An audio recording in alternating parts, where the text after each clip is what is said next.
First civics chapter, Our Life in Society. In the 5th standard, you have learned about the evolution of man. This evolution tells you about the present social life, how it has shaped through the process of evolution over thousands of years. That is, how man made his progress from the nomadic stage to a settled life, or from a settled life to a social life. So, in this chapter, we are going to study, or we are going to continue from our settled life to a social life. How did we do this? A stable and a secure community life is very necessary for the development of individual as well as society. So any society can develop if there is stability and security. In the nomadic stage, man did not have this stability and security. When man realized that living in a group will provide him security, safety, so he started coming together to develop an organized way of life. And in this way, one of the main motives for the creation of society came into existence. Living in a society became very necessary. Man felt that there has to be certain rules to help with the smooth functioning of day-to-day life. So he developed his rules. That means he gave his traditions, his ethics, his values, his rules, laws, all these things he developed for himself. And this he thought was very necessary to lead a good social life. So this is how men's life in society became slowly more organized and more stable. As you know, man is a social animal. Man is social by nature. He cannot live all alone. He needs various basic things for his living. Basically, he needs food, clothing, shelter. Not only this, but he needs company of people around him.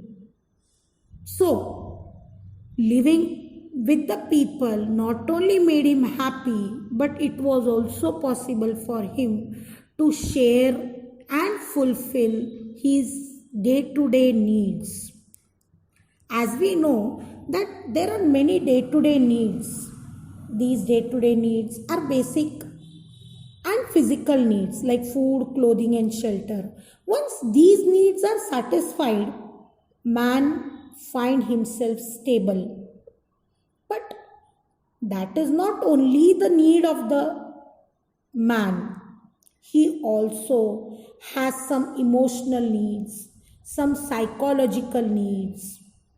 For an example, when he is happy, he wishes to share his happiness with the people around him.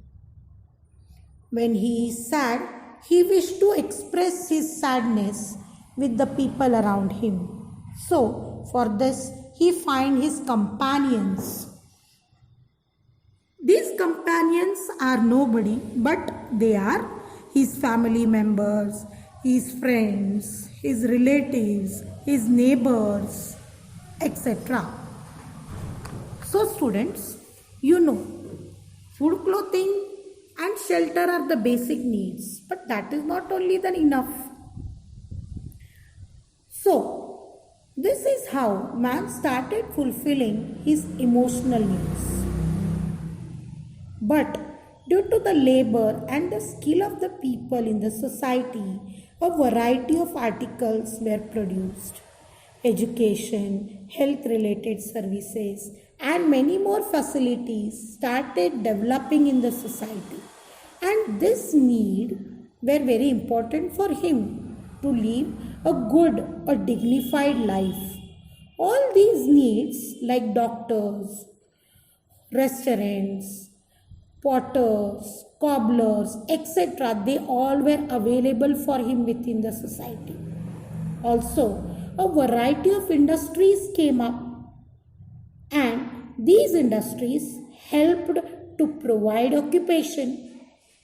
Occupation provided need for each and everybody's need of money, need of fulfilling the various things.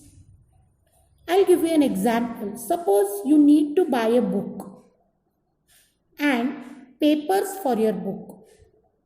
This is how the many people got their occupation, like manufacturing the paper, printing the book, binding the book, etc. So, in this way, many people contributed in this process of bookmaking. This was one example. There are various and variety of occupation in this society which fulfills your day-to-day need.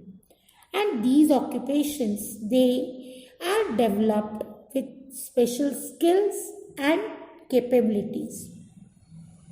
Our basic needs are fulfilled in the society.